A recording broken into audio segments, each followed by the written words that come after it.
En este momento nos vamos a mantener en contacto con el doctor Guillermo Ricciardo, quien hace poco hizo una presentación ante la Comisión Interamericana de Derechos Humanos, denunciando lo que él entiende es una persecución judicial focalizada en su persona. Buenas tardes, doctor Ricciardo, ¿cómo está usted? Buenas tardes, Néstor, un saludo para vos y para toda tu audiencia. Bueno, muchas gracias a usted por recibirnos, ¿no? Ricciardo, lo consulto.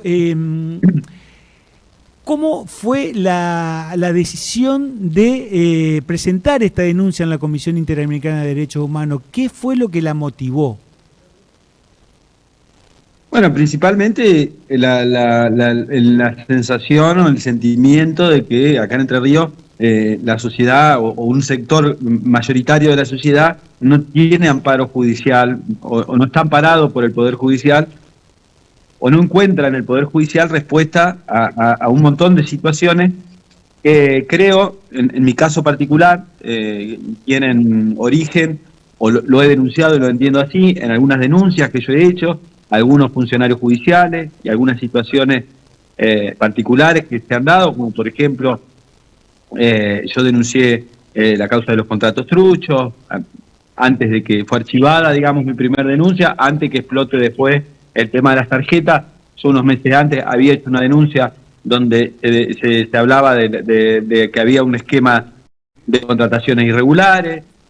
Luego presenté junto a Daniel Rossi, firmé la denuncia que se hizo al directorio del IOSPER, que en aquel momento, en el 2017 o 2018, la flamante, en aquel momento flamante fiscal anticorrupción era Cecilia Goyeneche, y el procurador García en el año 2022, con intervención del Tribunal de Cuentas, y eso es importante remarcar que con intervención del Tribunal de Cuentas, archivó la denuncia.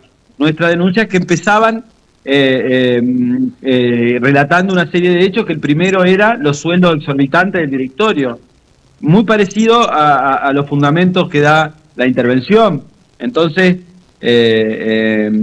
todas esas denuncias fueron en conjunto también con algunas denuncias de algunos funcionarios judiciales, a Chiara Díaz, quien había hecho un uso indebido de unos viáticos, también algunas figuras de la política, porque denuncié y denunciamos porque participo de un grupo político que activamente cree que acá en Entre Ríos hay un grave problema con el Poder Judicial y con la política, que hay una connivencia y hay un grado de complicidad que es inaceptable y que hace que en la causa, por ejemplo, contratos truchos, veamos hoy personajes ignotos y que son los tarjeteros o actores de reparto en un esquema donde no podía salir ni un peso si no había un esquema institucionalizado donde había intervención de las autoridades de Cámara, de los legisladores y de personajes más importantes que el puñado de pelagatos que tenemos hoy sentados en el estrado. Entonces, se robaron el 40% del presupuesto de la legislatura durante 10 años, para que me digan que fue Mena y un grupo de descuidistas se metieron a robar. Me parece que es muy poco lo que nos ofrece la justicia. Y bueno, con toda esa situación, tuve un episodio en la ciudad de Gualeguay donde también denuncié a un fiscal, que es el fiscal Fernando Martínez, quien llevaba una causa donde luego de un operativo de narcomenudeo, de estos que fueron tan promocionados, y a veces por ahí la policía ya ha pasado con un reciente caso donde, para no desentonar con todas sus causas, Alfieri vuelve a hacer naufragar una causa y hay una acusación que tiene errores que son muy comunes, los errores de la policía en los procedimientos, porque hay con la fiscalía, son siempre testigos de cargo de la fiscalía, entonces tienen un grado, ya trabajan, hacen las actas como quieren, hacen los procedimientos como quieren, hacen todas esas cuestiones. Entonces, recientemente fue noticia de que un narcotraficante había sido liberado por fallas en la investigación. Y bueno, todas estas cosas que yo fui denunciando, que se fueron denunciando, en ese caso en Gualeguay, rápidamente el sistema me hace una denuncia por falsa denuncia, lo quiere detener a quien era realmente el denunciante, que era el padre de un menor discapacitado, menor, perdón, digo menor, pero no, ya no es menor, si no tiene mentalidad, digamos, tiene un retraso mental severo, documentado y certificado por una profesional de una institución pública, no es que fuimos con un que es anterior además las intervenciones de la profesional a estos hechos. Y bueno, la cuestión es que las dos personas que supuestamente tenían los lugares donde se vendía droga salieron a las pocas semanas de los allanamientos con un abreviado condicional por partícipe secundario del delito de compraventa de estupefacientes del narcomenudeo. Y pretendían a este retrasado mental a través de su padre, porque no hablaban con él, porque es una persona que realmente tiene problemas, digamos que no tiene capacidad de discernimiento ni comprende las cuestiones, querían hacerle firmar un abreviado de 7 años pagando las culpas de los dos que habían salido condicional, lo cual, bueno, espantado y desesperado, me fue a ver a Victoria, me relató los hechos cómo fueron, y bueno, y se hizo una denuncia. La cuestión es que la justicia poco investigó con este fiscal que además ya había sido escuchado en una causa federal por narcotráfico, que tiene antecedentes, aparte de Victoria, y todos conocemos quién es y de quién se trata. Pero bueno, esto me valió una denuncia por falsa denuncia y un hostigamiento en la ciudad de Gualeguay, concretamente de la mesa judicial o del sistema judicial que denuncié, en donde creo que hoy por hoy es el único lugar donde pueden leer de manera objetiva nuestras denuncias y nuestros planteos. Doctor, al menos los leen. Ha pasado porque tengo, por suerte, disculpame que te interrumpa, pasa que... No, por favor, no, adelante, sigue. No, te decía que bueno, que por suerte, desde muy joven que empecé a trabajar en la abogacía, siempre me volqué más hacia el derecho público, siempre me gustó la política y siempre creo que tuve una visión o al menos traté de tener una visión con perspectiva constitucional del derecho, que creo que es lo que falta acá, lo que hace falta, y además también la figura de un dirigente como Daniel Rossi, que sin lugar a duda ha sido el ejemplo de una justicia que no se banca el sentimiento de la gente, por ejemplo, el que en la ciudad de Santa Elena y en Entre Ríos haya dirigentes con aceptación por fuera de un esquema de dirigentes corruptos y de magistrados que tienen mucho que tienen todos pasado en la política, porque las relaciones entre la política y la justicia de los últimos 20 años han sido obscenas. Doctor, lo llevo un poquito a unos minutos atrás, después volvemos a este tema de la vinculación entre el Poder Judicial y la política, y quería consultarle respecto de esta denuncia por presunta falta de denuncia que le formularon. ¿Cómo quedó la relación con a quien usted asistía, no? Bueno, a la persona esa la llamaron a ratificar, detenido, por eso yo lo denuncié, y yo le pedí que no ratifique, le dije, mirá, yo no te voy a hacer, no te vas a infartar peleando contra esta gente. Yo vengo peleando hace muchos años y la verdad cada día es algo muy difícil. Es una persona mayor que además tiene su hijo a cargo, bueno, solo, una cuestión que le digo, no ratifique la denuncia, yo me voy a hacer cargo. Bueno, cuando no ratificó, vinieron todos sobre mí, además algunos medios intentan instalar que fue y lo desmintió. Yo le pedí que no ratifique, de hecho, yo sigo siendo el abogado defensor tanto de su hijo como de él. Así que si yo hubiese actuado de mala fe o abusado de lo que él me dijo o hubiese tenido alguna actitud, digamos, o ni siquiera, digamos, él puso en tela de juicio delante de los fiscales lo que yo dije no era cierto. Lo que yo le pedí, y lo dice, y tiene el derecho, es que él no se hace cargo de la denuncia y que no la ratifica. Con lo cual, por otra parte, mientras él decía eso, yo por mail la ratificaba, diciendo, miren, lo que él no ratifica, yo sí lo ratifique, investiguen, porque no puede este hombre haber dispuesto la prisión preventiva de un discapacitado sin audiencia de imposición de medidas, que ahí está la intervención del juez Elal.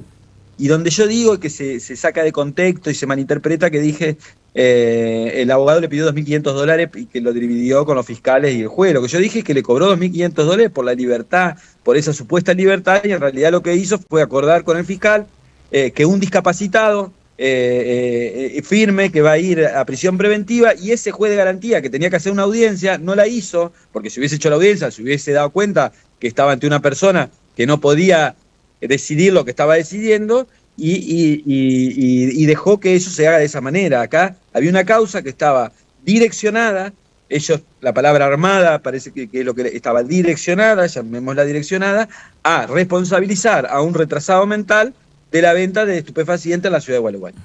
Doctor, por lo que usted relata, uno podría como armar un esquema de que a las personas que denuncian presuntos delitos contra la administración pública o delitos de acción pública, también se los persigue con en el fuero penal con causas por delitos comunes, por llamarlo, diferenciarlo de los delitos contra la administración pública. ¿Usted siente que su caso encuadraría en esta situación? Pero sí, no solo eso, a eso se le sumó otra situación en la que yo tuve salía en mi auto, una moto tuvo un accidente y tengo una causa. Mira, no me hicieron reclamo civil porque no hay reclamo civil posible, porque no hubo ni siquiera colisión, y sí los fiscales insisten con una causa penal. Esos fiscales que en Victoria, cuando las mujeres van golpeadas, van a pedir ayuda, van a pedir custodia, van a pedir justicia, cierran la puerta, se llenan de custodios, se esconden en sus oficinas, y en 13 años no han concursado sus cargos. Esa causa es por un siniestro vial, un presunto siniestro vial. Sí. Un presunto siniestro vial que además me hicieron sacar sangre, me llevaron al hospital, me lastimaron, después hubo problemas con o sea, todo para que en realidad, a ver, yo entiendo que es un mecanismo que ellos tienen para desgastar a quienes denunciamos situaciones escandalosas, porque a ver, ¿qué sentido tiene? Está bien, yo no digo no tienen que investigar si quieren investigar la moto, quieren investigarlo si hay falsa denuncia o no de Boney, están en todo su derecho, pero a mí me parece que quieren criminalizar a quien ha denunciado cosas muy graves en el Poder Judicial y que la hemos ratificado, porque todas estas denuncias están en ese punto le quería consultar, ¿cómo se siente usted de ver que hoy el Poder Ejecutivo, el gobierno avanza en investigaciones en sede administrativa, porque hasta ahora en sede penal no habría mucho, salvo un dictamen del Tribunal de Cuentas diciendo algunas irregularidades en el IOSPER, cuando ustedes las denunciaron hace prácticamente una década y esas causas fueron archivadas? ¿Y qué respuesta le encuentran ustedes a esta situación? Bueno, hay alguna, obviamente que todos sabemos que García se mueve con un termómetro de la política. García es un tiempista y es en el sentido de que él al poder le perdona todo y cuando el poder termina lo persigue. Lo hizo con Uribarri, que fue quien le dio este código, le dio el cargo, le puso a la mujer en la Cámara de Casación. O sea, quien le dio todo a Uribarri, después le tiró el sistema penal sobre sí, se lo va a tirar a Bordé. Y creo que si Frigerio no toma los recaudos que tiene que tomar, se lo va a terminar tirando a Frigerio o a sus funcionarios más cercanos. Sí. Porque es la forma que tiene para sostener un 70% de fiscales suplentes, a los fiscales que titulariza los mueve y los deja en un cargo suplente, el no estar exento de cualquier escrutinio popular o de cualquier cuestionamiento. Entonces todas esas cosas él se las cobra al poder con archivar cualquier denuncia o intento de planteo delictivo sobre quienes tienen el poder al día y tirar todo encima sobre quienes algunos que estuvieron en las administraciones anteriores. Y se va a ir viendo, todos supimos que Val le tocaba el acordeón al Coque García y bueno, terminó ese candidato a gobernador, perdió y estuvo al borde del tema de los hijos, el tema de la cubierta, el tema de la... Entonces, creo que la dirigencia política con García tiene etapas de vaivenes, de desgracias y de encuentro y desencuentro. Y creo que ese es el problema que hay y que yo denuncio en la Comisión Interamericana, y que nosotros sí no tenemos encuentros con García porque lo hemos denunciado siempre, porque cuando hablo hemos, digo porque la primera denuncia que abre la Comisión Interamericana de Derechos Humanos en Entre Ríos y en la región, digamos, sobre causa de corrupción, una causa que se reabra, fue en el caso 2010, que reabrió la causa de Daniel Rossi. Algo inédito, que no ha pasado en ninguna otra causa.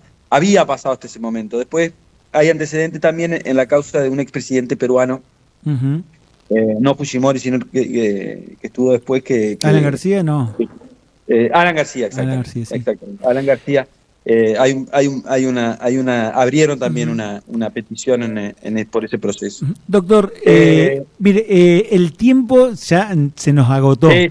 Le agradezco muchísimo que nos haya recibido, atendido el llamado, y seguramente vamos a volver a convocarlo porque evidentemente esta dinámica no político-judicial no va a cesar y vamos a tener novedades, así que cuando las haya lo vamos a estar comunicándonos nuevamente con usted. Muchísimas gracias por su amabilidad.